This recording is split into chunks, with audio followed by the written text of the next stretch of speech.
ప్రియమైన సహోదరి సహోదరులారా, ప్రభువైన యేసుక్రీస్తు నామములో మీకు అందరికీ వందనములు. మరి ఈ సమయంలో ఈ యొక్క లైవ్ కార్యక్రమానికి మిమ్మల్ని అందరిని ఆహ్వానిస్తున్నాము. మరి ఈ యొక్క లైవ్లో కూడా క్రొత్త నిబంధన గ్రంథంలో ఉన్న ఉపమానాలు మరి వినిపించబోతుండగా మనమందరం కూడా వాటిని విని ఆ యొక్క వాక్యానుసారంగా మనం కూడా జీవించుటకు అట్లా సహాయపడును గాక. మరి యొక్క కార్యక్రమాన్ని ప్రార్థనతో ప్రారంభించుకుందాం. ప్రార్థన.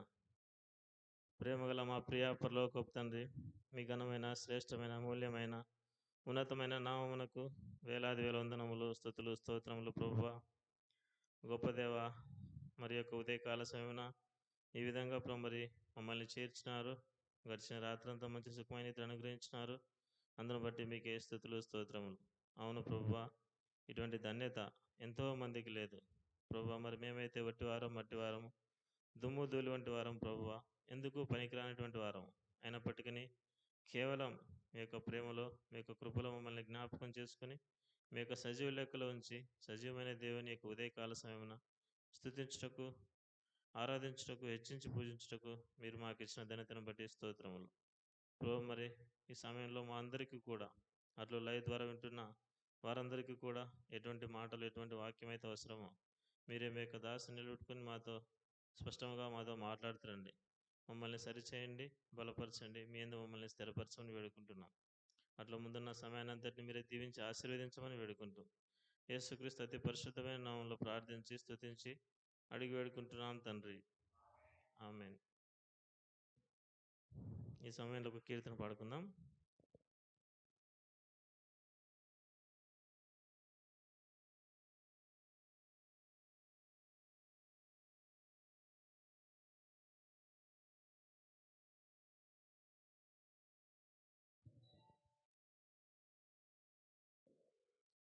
దేవునికి స్తోత్రం కలుగును గాక. 500 కీర్తన మనము పాడుకుందాం. క్రైస్తవ సునాద కీర్తన నుంచి. యేసు ప్రభు మాటలు ఎంత ధన్యకరములు.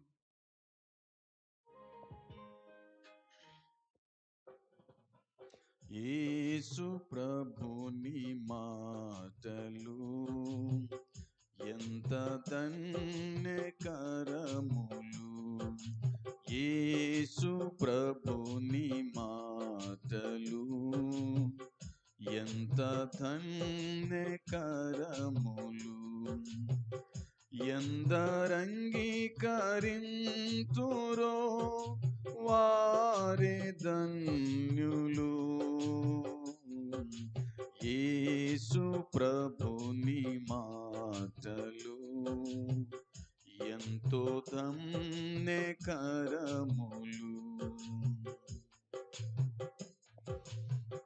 కర్మ జన్మ కలుషమున్ నిర్మలముగా చేయును. కర్మ జన్మ కలుషమున్ నిర్మలముగా చేయును. కన్నులను వెలిగించును, కరుణ చూపును. యేసు ప్రభుని మాటలు ఎంతో ధన్యకరములు. యేసు ప్రభుని మాటలు ఎంతో ధన్యకరములు.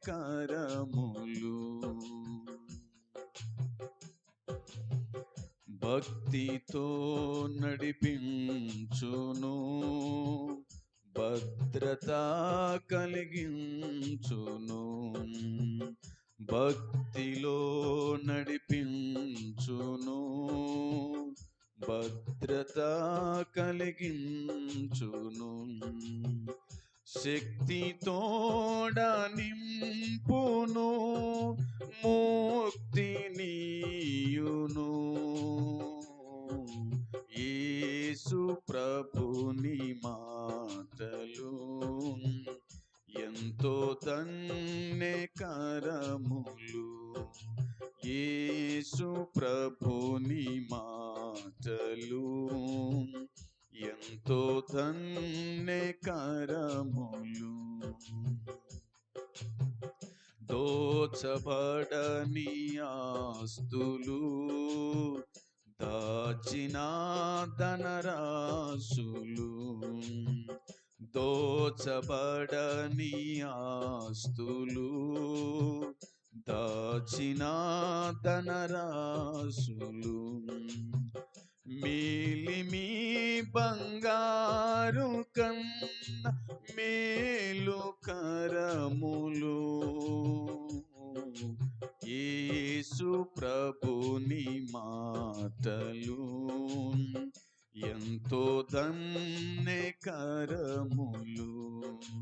యేసు ప్రభుని మాటలు ఎంతో ధన్యకరములు. జ్ఞానమిచ్చు వాక్కులు తెరవు చూపు సూక్తులు, జ్ఞానమిచ్చు వాక్కులు తెరవు చూపు సూక్తులు, జుంటు తేనె తారలా కంటే మధురము, యేసు ప్రభుని మాటలు ఎంతో ధన్యకరములు. యేసు ప్రభుని మాటలు ఎంతో ధన్యకరములు.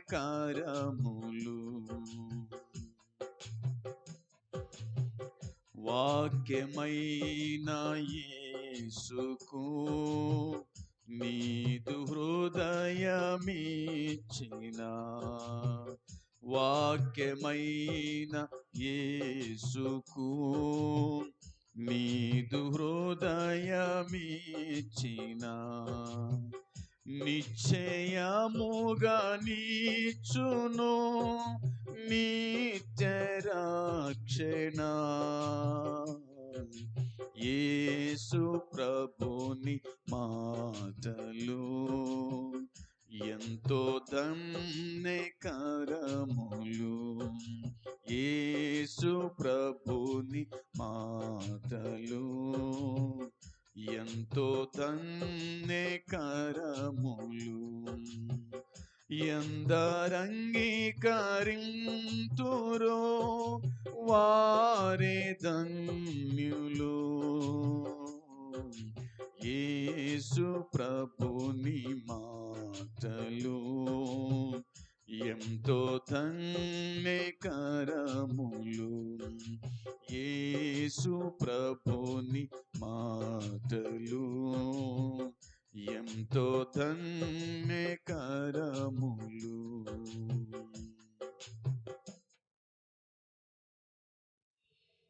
దేవునికి మహిమ కలుగును గాక. సోదరి సోదరులారా, ప్రభు పేరట మీకందరికీ ఈ సమయంలో శుభములు వందనాలు తెలియజేస్తూ ఉన్నాను. రండి, దేవుని వాక్యాన్ని చదివి మనము ధ్యానం చేసుకుందాం. క్రొత్త నిబంధనలోని మన ప్రభు అయిన యేసుక్రీస్తు చెప్పినటువంటి ఉపమానాల గురించి మనము ఈ నేటి దినము నుంచి ఆలోచన చేయబోతున్నాం. కాబట్టి ప్రతి ఒక్కరు కూడా దేవుని వాక్యాన్ని శ్రద్ధగా విని ఆలకించి జీవితాలను సరిచేసుకొని సరిదిద్దుకొని ప్రభు రాకడ కోసమై సిద్ధపడవలసిందిగా దేవుని పేరట మనవి చేస్తూ ఉన్నాం. మత్తయి సువార్త 7వ అధ్యాయం 24 నుంచి 27 వచనాలు మనము చదివి ధ్యానం చేసుకుందాం. మత్తయి సువార్త 7వ అధ్యాయము 24 నుండి 27 వరకు చదువుదాం. కాబట్టి ఈ నా మాటలు విని వాటి చొప్పున చెయ్యు ప్రతివాడును బండ మీద తన ఇల్లు కట్టుకొనిన బుద్ధిమంతుని పోలి ఉండును. వాన కురిసెను, వరదలు వచ్చెను, గాలి విసిరి ఆ ఇంటి మీద కొట్టెను, గాని దాని పునాది బండ మీద వేయబడెను గనుక అది పడలేదు. మరియు ఈ నా మాటలు విని వాటి చొప్పున చెయ్యని ప్రతివాడు ఇసుక మీద తన ఇల్లు కట్టుకొనిన బుద్ధిహీనుని పోలి ఉండును. వాన కురిసెను, వరదలు వచ్చెను, గాలి విసిరి ఆ ఇంటి మీద కొట్టెను, అప్పుడది కూలబడెను, దాని పాటు గొప్పదని చెప్పెను. ఈ వచన భాగాలలో ఒకడు బుద్ధిమంతుడు, మరొకడు బుద్ధిహీనుడు. ఇద్దరు కూడక ఈ భూమి మీద ఇల్లు కట్టినట్టుగా దేవుని వాక్యం మనకు గుర్తు చేస్తూ ఉంది. యేసు ప్రభువారు మాట్లాడుతూ బుద్ధి లేని వాడు బుద్ధిమంతుడు వారు కట్టినటువంటి ఇండ్ల గురించి చెప్పాడు. ఆయన అన్నాడు ఇలాగా, ఈ నా మాటలు విని వాటి చొప్పున చేయు ప్రతివాడు అని ప్రభువు సంబోధించాడు. ఈ నా మాటలు విని అంటే భూమి మీద ఉన్న ప్రతి మానవుడు కూడా దేవుని మాట వినాలని దేవుని వాక్యం చెప్తూ ఉంది. తండ్రి మాట బిడ్డలు వింటే ఆశీర్వదించబడతారు. మనము కూడా దేవుని మాట వింటే బ్రతుకుతాం.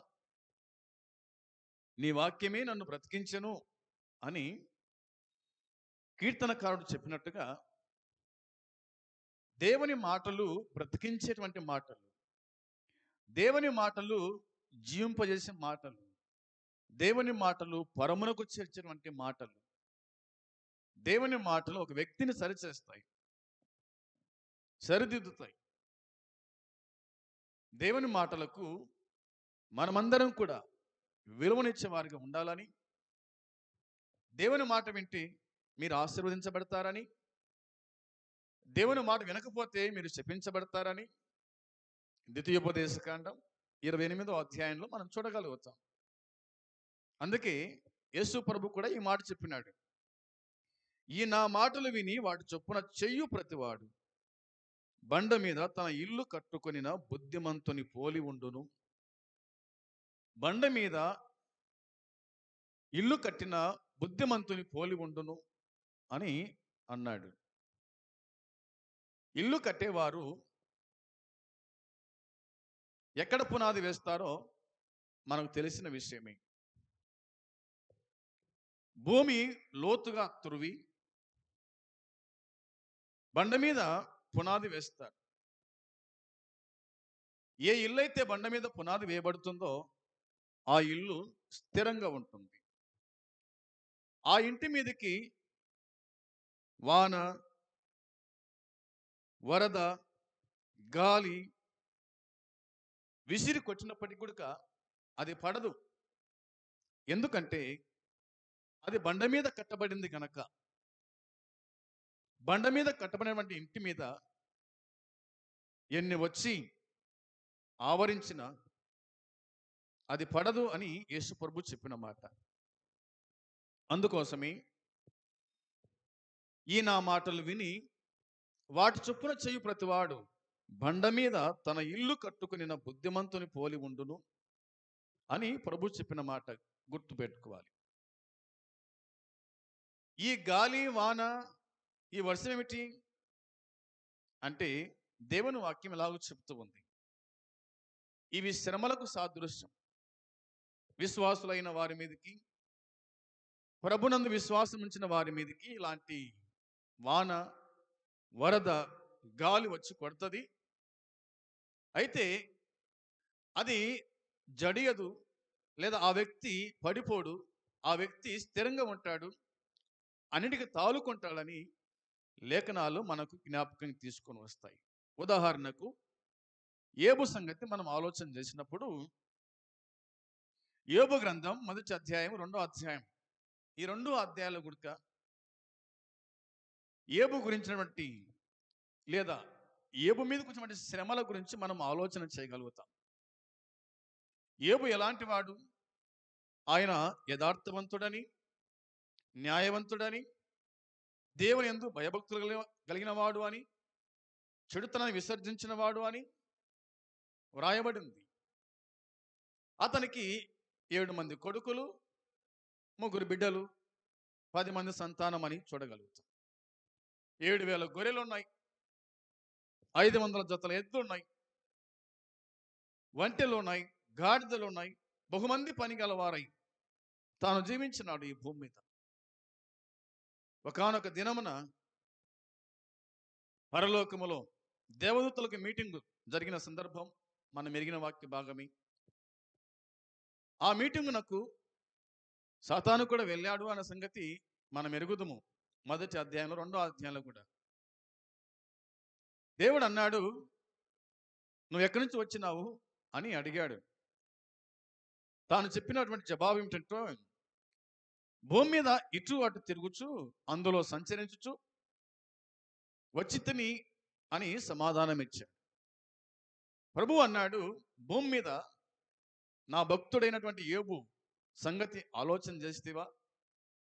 అతడు యథార్థవంతుడు, అతడు న్యాయవంతుడు, దేవుని యందు భయభక్తులు కలిగిన వాడు, చెడుతనాన్ని విసర్జించిన వాడు, అతని వంటి వాడు ఎవడు కూడా లేడు అని ప్రభు చెప్పాడు. అందుకు అపవాది చెప్పిన మాట ఏంటి? అతడు ఊరికేనే నీ యందు భయభక్తులు గలవాడు ఆయన, నువ్వు అతని ఆస్తిని దీవించినావు, తనను దీవించినావు, తన ఇంటి కంచె వేసినావు, నువ్వు దీవించడం బట్టే కదా అతడు ఆ విధంగా ఉన్నాడు. ఒక్కసారి కంచె తీసేయి చూద్దాం అనగా తన కుమారులను, తన కుమార్తెలను, ఆస్తిని, పనివారిని తొలగించేయి, నీ ముఖం ఎదుటనే నిన్ను దూషిస్తాడు, నిన్ను అవమానపరుస్తాడు, నిన్ను విడిచిపెట్టి వెళ్ళిపోతాడు అని అపవాది ప్రభువుతో చెప్పగా, ప్రభు అన్నాడు, అతడు నీ చేతిలో ఉన్నాడు, నీ ఇష్టం అన్నాడు. అపవాది వచ్చి గొర్రెలను, మేకలను, పశువులను, ఒంటెలను, ఆస్తిని, కుమారులను, కుమార్తెలను తీసేసుకున్నాడు. యోబు ఇంటికాడ ఉన్నాడు. పనివాళ్ళు తప్పించుకొని వచ్చిన ఈ వార్తను చెప్తున్నాను అని తెలియపరిచినారు. 10 మంది శవాలు తన కళ్ళ ముందుండగా, గొర్రెల ఆస్తి, ఎడ్ల ఆస్తి, పశువుల మందలు అని చనిపోగా, యోబు అందరిని చూసి 10 మంది సంతానం చనిపోగా చూచి యోబు ఒకే ఒక మాట అన్నాడు, నేను నా తల్లి గర్భం నుంచి దిగంబరనే వచ్చి తిని దిగంబరనే అక్కడికి వెళ్ళుదును.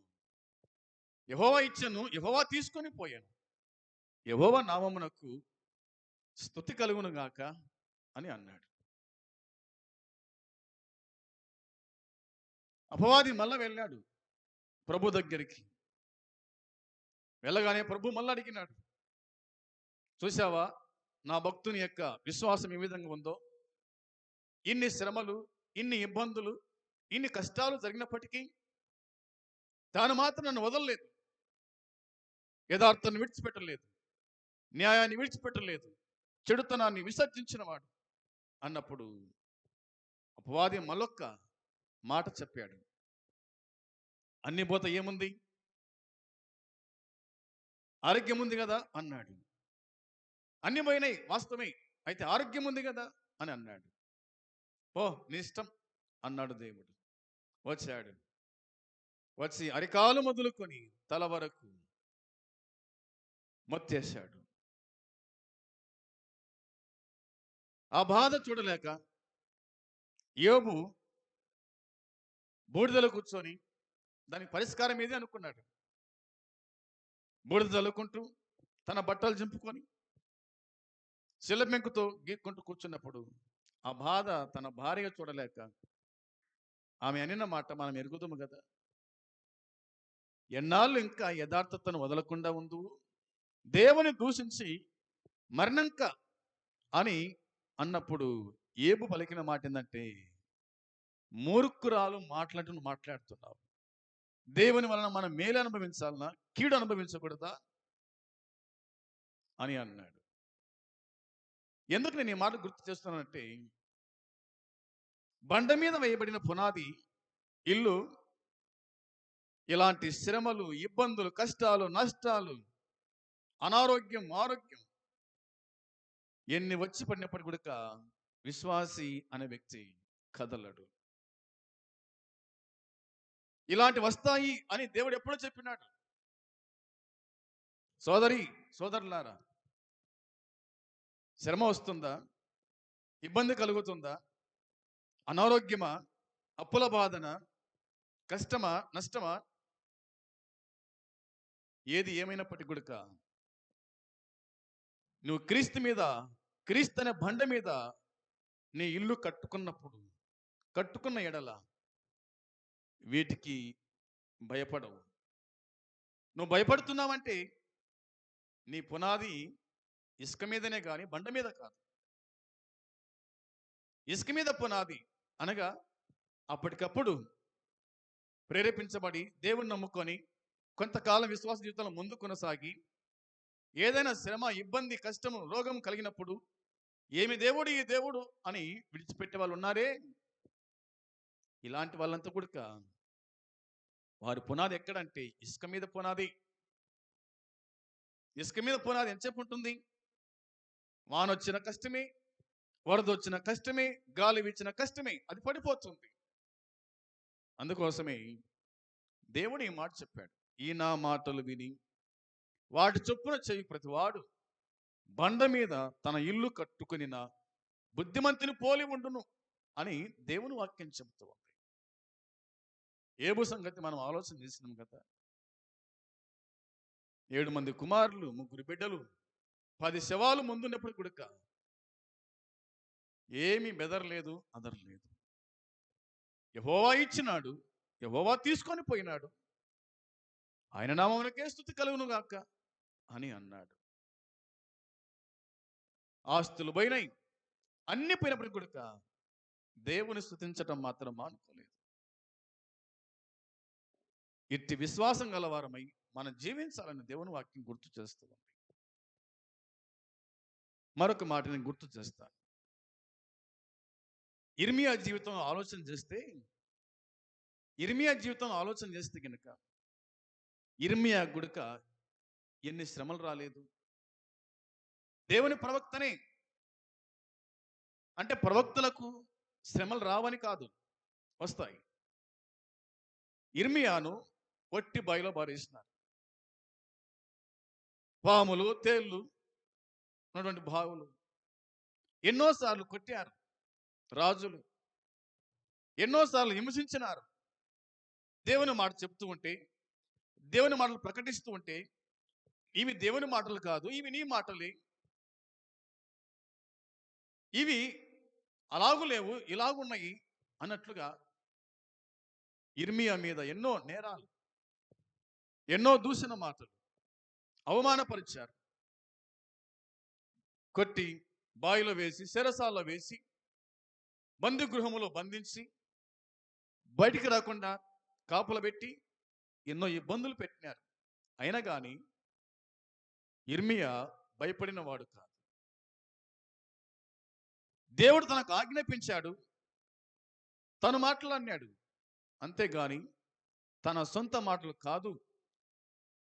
ఆ ధైర్యంతో ఎన్ని ఇబ్బందులు వచ్చినా, కష్టం వచ్చినా, నష్టం వచ్చినా కానీ జడిసిన వాడు కాదు, బెదిరిపోయిన వాడు కాదు, పారిపోయిన వాడు కాదు. సేవా పరిచర్యలో ఒకవేళ మన గుడిక శ్రమలు రావచ్చు, ప్రాణాపాయం కలగవచ్చు, జైలు పడవచ్చు, కానీ నిన్ను పిలిచిన వాడు నమ్మదగిన వాడు కాబట్టి ఆ దేవుని కోసమై ఎన్నో శ్రమలు మనం అనుభవించాలి. ఎన్నో శ్రమలు అనుభవించి దేవుని రాజ్యం చేరాలి అని యేసుప్రభువు చెప్పినాడు. అందుకోసమే విశ్వాసులమైన, సేవకులమైన, ఇలాంటి వరదలకు, ఇబ్బందులకు, గాలివానలు మన మీదకి వస్తాయి. మనకు రాక మానలకు వస్తాయా అని అంటారు పెద్దలు. నిజమే, మానవులమైన మన మీదకి ఇవన్నీ వస్తాయి. కానీ ధైర్యంగా దేవునికి సాక్షులుగా బ్రతకాలి అనేది లేఖనాలు చెబుతున్న మాట. ఇక పేతురు విషయానికి వస్తే గనక, పేతురు భక్తునికి శ్రమ రాలేదా? శిష్యుడే కదా. ఆ మాట నేను చదివి మీకు వినిపిస్తా. లూకా సువార్త 22వ అధ్యాయం. లూకా సువార్త 22వ అధ్యాయం 54 నుంచి 62 వరకు మనము చదువుదాం. వారు ఆయనను పట్టి ఈడ్చుకొని పోయి ప్రధాన యాజకుని ఇంటిలోనికి తీసుకొని పోయారు. పేతురు దూరముగా వారి వెనక వచ్చుచూ ఉండెను. అంతటా కొందరు నడుముంగిట మంట వేసి చుట్టూ కూర్చున్నప్పుడు పేతురు కూడా వారి మధ్య కూర్చున్నాడు. అప్పుడు ఒక చిన్నది వచ్చి ఆ మంట వెలుతురులో అతడు కూర్చుంట చూచి అతని తేరు చూచి వీడును అతనితో కూడా ఉండేనని చెప్పాను. అందుకు పేతురు, అమ్మాయి, నేను అతని ఎరుగను అన్నాడు. మరి కొంతసేపటికి మరి ఒకడు అతను చూచి నీవును వారిలో ఒకడవుగా ఓయి నేను కాను అన్నాడు. ఇంచుమించు ఒక గడియైన తర్వాత మరి ఒకడు వచ్చాడు. నిజముగా వీడును అతనితో కూడా ఉండేను, వీడు గలిలయుడని దృఢముగా చెప్పాను. అందుకు పేతురు అంటున్నాడు, ఓయి నీవు చెప్పునది నాకు తెలియదు అన్నాడు. అతడు ఇంకను మాట్లాడుచు ఉండగా వెంటనే కోడి కూసెను. అప్పుడు ప్రభువు తిరిగి పేతురు వైపు చూచెను గనుక పేతురు, నేడు కోడి కుయ్యక మునుపు నీవు ముమ్మారు నన్ను ఎరుగనందు అని ప్రభువు తనతో చెప్పిన మాట జ్ఞాపకము చేసుకొని వెలుపలికి పోయి సంతాపపడి ఏడ్చెను అన్నమాట కనిపిస్తూ ఉంది. సోదరి సోదరులారా, పేతురుకు శ్రమ వచ్చి పడింది. యేసు ప్రభు అన్నాడు, పేతురు, కోడి కుయ్యక మునుపు నీవు నన్ను గురించి ముమ్మారు అబద్ధం ఆడతావు అని అన్నాడు. పేతురు అన్నాడు, ప్రభువా, నా మీదకి సావొచ్చిన నేను మాత్రం అబద్ధం ఆడను అన్నాడు. లేదా ఆడతావు అన్నాడు ప్రభు. యేసు ప్రభు వారిని బంధించారు, పట్టుకొని వెళ్ళారు, ఈడ్చుకొని వెళ్ళారంట. ప్రధాన యాజకుని ఇంటిలోకి తీసుకొని పోయిన తర్వాత పేతురు దూరము నుండి వెంబడిస్తూ ఉన్నాడు. పేతురుకు శ్రమ వచ్చింది. సలమంట వేసిన కాడ కూర్చున్నాడు. పోయి అమ్మాయి వచ్చి ఇతడు యేసుతో కూడా ఉన్నవాడే అన్నప్పుడు అవునని చెప్పాల్సింది, కానీ నేను కాదు అన్నాడు. ఒక సైనికుడు వచ్చి అడిగాడు, ఇతడు కూడా యేసుతో కూడా ఉన్నవాడే, నేను కాదు అన్నాడు. మూడవసారి ఇతడును గలిలయుడే కదా, యేసు ప్రభుతో ఉన్నవాడే కదా అన్నప్పుడు ఓయి నేను కాదు అన్నాడు. ఇలాంటి శ్రమలు, ఇబ్బందులు, కష్టాలు వచ్చినప్పుడు నేను కాదు నేను కాదు నేను కాదు అనుకుంటూ పోతే కనుక ఎవరని నీ సాక్ష్యం ఎక్కడ ఉంటుంది? అందుకనే పేతురు 3 సార్లు అబద్ధం ఆడిన తర్వాత కోడి కూసింది. అప్పుడు ప్రభు పేతురు వైపు చూశాడు. పేతురు ప్రభు వైపు చూసినాడు. చూచి బయటికి వెళ్ళి ఎంతో కన్నీళ్లు కార్చినాడు, ఏడ్చినాడు. ప్రభువా, 3.5 సంవత్సరాలు నీతో పాటు ఉండి నీ మాటలు విని నిన్ను వెంబడించి నీతో తిరిగి ఇన్ని అద్భుత కార్యాలు, ఆశ్చర్యకార్యాలు చూసి కూడా నేను అబద్ధం ఆడితేనే నువ్వు ఎవరో నేను ఎరగనట్టిని అని పశ్చాత్తాపడి కన్నీళ్లు కార్చి ఏడ్చినాడు. దేవుడు కనికరించినాడు. సోదరి, సోదరుడా, రాబోయే దినాలు చాలా కష్ట దినాలు మనం ఎరుగుతాము. యేసు ప్రభు మాట చెప్తేనే తలలు ఎగిరిపోయే దినాలు రాబోతున్నాయి. యేసు ప్రభు మాట చెప్తేనే కొట్టేవారు, హింసించేవారు, చంపేవారు ఇప్పటికే జరుగుతున్నాయి. రాబోయే కాలం ఎంత విపరీతంగా ఉంటుందో మనం ఎరగం.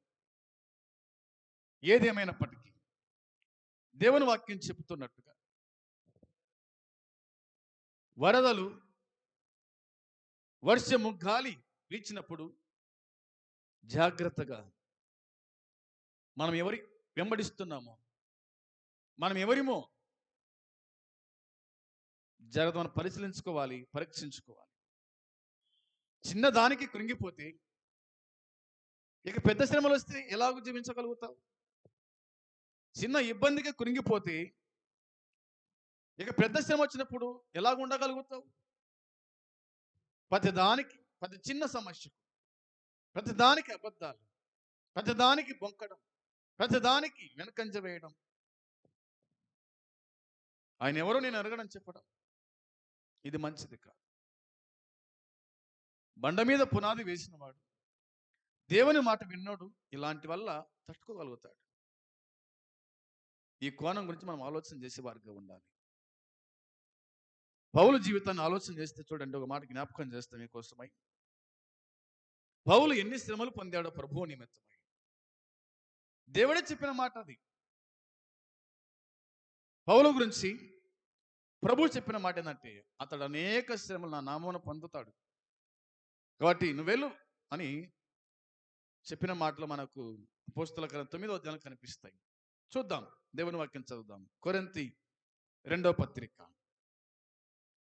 అపోస్తలుడైన పౌలు రాసినటువంటి 2వ కొరింథీ పత్రికలో ఏం చెప్పాడో ఆ మాట మనం గుర్తుంచుకుందాం. 6వ అధ్యాయము 4 నుండి 10 వచనాలు మనం చదువుదాం. శ్రమల యందును, ఇబ్బందుల యందును, ఇరుకుల యందును, దెబ్బల యందును, చెరసాలలోను, అల్లర్లలోను, ప్రయాసములలోను, జాగరణములలోను, ఉపవాసములలోను మిగుల ఓర్పు గలవారమై, పవిత్రతతోను, జ్ఞానముతోను, దీర్ఘశాంతముతోను, దయతోను, పరిశుద్ధాత్మ వలనను, నిష్కపటమైన ప్రేమతోను, సత్యవాక్యము చెప్పుట వలనను, దేవుని బలము వలనను, కుడి ఎడమల నీతి ఆయుధములు కలిగి, ఘనత వలనను, సుకీర్తి దుష్కీర్తుల వలనను దేవుని పరిచారకులమై ఉండి, అన్ని స్థితులలో మమ్మును మేమే మెప్పించుకొనుచున్నాం. మేము మోసగాండ్రమైనట్లుండి, సత్యవంతులము, తెలియబడిన వారమైనట్లుండి, బాగుగా తెలియబడిన వాళ్ళం, చనిపోవచ్చున్న వారమైనట్లుండి, ఇదిగో మేము బ్రతుకుచ్చు ఉన్న వారం, శిక్షింపబడిన వారమైనట్టు, చంపబడిన వారం, దుఃఖపడిన వారమైనట్లుండి, ఎల్లప్పుడూ సంతోషించు వారం, దరిద్రులమైనట్లుండి, అనేకులకు ఐశ్వర్యము కలిగించు వారం, ఏమీ లేని వారమైనట్లుండి, సమస్తమును కలిగి ఉన్నవారము అని దేవుని వాక్యం చెబుతుంది. పౌలు రాస్తున్నాడు, కొరింథీయులారా, నా సహోదరి సహోదరులారా, ఆలకించండి ఈ మాటలు అన్నట్టుగా చెప్పాడు. శ్రమల యందు, ఇబ్బందుల యందు, ఇరుకుల యందు, దెబ్బల యందు, చెరసాలలో, అల్లర్లతో, ప్రయాసములతో, జాగరణములతో, ఉపవాసముతో మిగులా ఓర్పు గలవారమై అని అన్నాడు. పౌలు గురించి ప్రభు చెప్పిన మాట ఇది. అతడు అనేక శ్రమలు అనుభవిస్తాడు నా గురించి, నా నిమిత్తమై అని ప్రభు చెప్పిన మాట ప్రకారం కొరింథీ సంఘానికి, కొరింథీయులకు చెప్పినటువంటి మాటలు ఇందులో కనిపిస్తాయి. శ్రమల యందు అన్నాడు. పౌలుకు శ్రమ రాలేదా? వచ్చింది. ఇబ్బందులు రాలేదా? వచ్చినాయి. ఇరుకుల యందు, ఇబ్బందుల యందు, దెబ్బల యందు, చెరసాలలో, అల్లర్లలోను, ప్రయాసములలోను, జాగరములతో, ఉపవాసముతోను మిగుల ఓర్పు గలవారమై అని అంటాడు. పవిత్రతతో, జ్ఞానముతో, దీర్ఘశాంతముతో, దయతో, పరిశుద్ధాత్మలను, నిష్కపటమైన ప్రేమతో ఇట్లా చెప్పుకొని వచ్చినాడు పౌలు. ఎన్ని ఇబ్బందులు పడ్డాడో దేవుని వాక్యం మనకు గుర్తు చేస్తుంది. భక్తులైన వారు ఇబ్బందుల పాలైనారు, కానీ దేవుని మాత్రం విడిచిపెట్టిన వాళ్ళు కాదు. దేవుని వెంబడించకుండా వెనక తీసిన వాళ్ళు కాదు. శ్రమల యందు వాళ్ళు ముందు కొనసాగినారు. శ్రమలలో వాళ్ళు సంతోషించినారు, ఆనందించినారు. ఇబ్బందుల్లో వాళ్ళు సంతోషించారు, ఆనందించారు. కష్టాల్లో, నష్టాల్లో వాళ్ళు సంతోషించారు, ఆనందించారు. ప్రభు కోసమై వాళ్ళు బతికారు అని దేవుని వాక్యం చెబుతాం. అందుకోసమే ఇట్లన్నాడు పౌలు, ఎల్లప్పుడూ సంతోషించు వారము అన్నాడు. దరిద్రమైనటువంటి అనేకులకు ఐశ్వర్యం కలిగించు వారము అని అన్నాడు. ఏమీ లేని వారం ఎటువంటి సమస్తము కలిగిన వాళ్ళం అని పౌలు అంటాడు. ఇంత చెబుతూ కూడా మరొక మాట ఇట్లా వ్రాయబడింది. 11వ అధ్యాయం కూడా చూద్దాం. కొరింథీ 2వ పత్రిక 11వ అధ్యాయం 23 నుంచి 29 వరకు చదువుదాం. వెర్రి వారి వలె మాట్లాడుచున్నాను, నేను మరి ఎక్కువగా క్రీస్తు పరిచారకుడను, మరి విశేషంగా ప్రయాసపడి తిని, అనేక పర్యాయములు శరసాల వంటిని, అపరిమితముగా దెబ్బలు తింటిని, అనేక మార్లు ప్రాణాపాయముల వంటిని, యూదుల చేత 5 మార్లు, ఒక్కటి తక్కువ 40 దెబ్బలు తింటిని, ముమ్మారు బెత్తముతో కొట్టబడి తిని, ఒక్కసారి రాళ్ళతో కొట్టబడి తిని, ముమ్మారు ఓడ పగిలి శ్రమపడి తిని, ఒక రాత్రి మగలు సముద్రంలో గడిపి తిని, అనేక పర్యాయములు ప్రయాణములలోను, నదుల వలన ఆపదల్లోను, దొంగల వలనైన ఆపదలలోను, నా సుజనుల వలనైన ఆపదల్లోను, అన్యజనుల వలనైన ఆపదల్లోను, పట్టణములో ఆపదలలోను, అరణ్యములో ఆపదల్లోను, సముద్రములో ఆపదల్లోను, కపట సహోదరుల వలని ఆపదల్లోను, ప్రయాసముతోను, కష్టముతోను, తరచుగా జాగరణములతోను, ఆకలి దప్పులతోను, తరచుగా ఉపవాసముతోను, చలితోను, దిగంబరత్వముతోను ఉంటిని. ఇంకను చెప్పవలసినవి అనేకములున్నాయి. ఇవియు కాకుండా సంఘములను గూర్చిన చింతయు కలదు. ఈ భారము దినదినము నాకు కలుగుచూ ఉన్నది. ఎవడైనను బలహీనుడైనా, నేనును బలహీనును కానా, ఎవడైనా తొట్టుపడేనా, నాకును మంట కలగదా అని పౌలు చెబుతూ ఉన్నాడు. ఎన్ని శ్రమలు అనుభవించాడో మనం ఎరుగుతాం. ఇంకా అనేకములు ఉన్నాయి అని చెప్పినాడు. ఇంకా అనేకములు ఉన్నాయని చెప్పినాడు. దేవుని నిమిత్తమై, ప్రభువు నిమిత్తమై, పరలోకము నిమిత్తమై ఈ లోకపు శ్రమలు ఇవి ఎన్న తగని కావని ఎంచినారు దేవుని దాసులు. ప్రభు ఒక మాట అన్నాడు, 10 దినములు శ్రమ కలుగును అని ప్రభు అన్నాడు. శ్రమ కలుగుతుంది, అయితే అంతం వరకు నమ్మకంగా ఉండు, నేను నీకు జీవ కిరీటాన్ని ఇస్తాను అని ప్రభు చెప్పిన మాట. ఇవన్నీ ఎందుకు మనం జ్ఞాపకం చేసుకుంటున్నామంటే, ఈ నా మాటలు విని వాడు చొప్పున చేయు ప్రతివాడు బండ మీద తన ఇల్లు కట్టుకుని బుద్ధిమంతుని పోలి ఉండును. వాన కురిసెను, వరద వచ్చెను, గాలి వీచా ఇంటి మీద కొట్టగా అది పడలేదు అనే మాటను బట్టి మనం గుర్తు చేసుకుంటున్నాం. ఆయన మాట వినేవాడు ఆయన మాట ప్రకారంగా జీవించేటువంటి వాడు, ఆయన మాట నిలబడేవాడు ఎన్ని వచ్చినా కానీ బెదరడు, అదురుబోడు అని ఈ వచ్చిన భాగాలు గుర్తు చేస్తున్నాయి. అందుకోసమే విశ్వాసులైన మీరైతేనేమి, దేవుని దాసులమైన మనమైతే ఈ మాటల ద్వారా మనం హెచ్చరించబడాలని, ఆదరించబడాలని, మన జీవితాలు సరిచేసుకోవాలని, సరిదిద్దుకోవాలన్న సంగతి మాత్రమే చెప్పబడుతూ ఉంది. అందుకోసమే కాబోలు ఈ మాటలు చెప్పబడ్డాయి. కీర్తన గ్రంథంలో ఒక మాట మనము చూడగలుగుతాం. పౌలు ఈ మాట చెప్పాడు. అయితే కీర్తన కాడు కూడా ఈ విషయాన్ని తెలియజేసినాడు. 66వ కీర్తన 10 వచనం, 66వ కీర్తన 10వ వచనంలో దేవుని వాక్యం చెబుతున్న మాట కూడా అలా చదివి మనము ధ్యానం చేద్దాం. దేవా, నీవు మమ్మను పరిశీలించి ఉన్నావు, వెండిని నిర్మలము చేయు రీతిగా నిర్మలులను చేసి ఉన్నావు. నీవు బందీ గృహములో మమ్ము ఉంచితివి, మా నడుముల మీద గొప్ప భారం పెట్టితివి, నరులు మా నెత్తి మీద ఎక్కినట్లు చేసితివి, మేము నిప్పులలోను నీళ్ళలోను పడితిమి, అయినను నీవు సమృద్ధి గల చోటికి మమ్ము రప్పించి ఉన్నావు అని దేవుని వాక్యం చెబుతోంది. ఈ 3 వచ్చిన భాగాల్లో మనకు కనిపించే మాట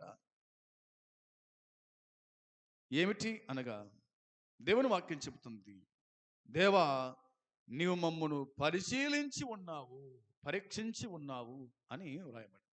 దేవుడు తన దాసులను, తన బిడ్డలను ఆయన పరిశీలన చేస్తాడు.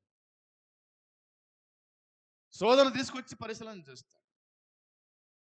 యోసేపును పరిశీలించలేడా?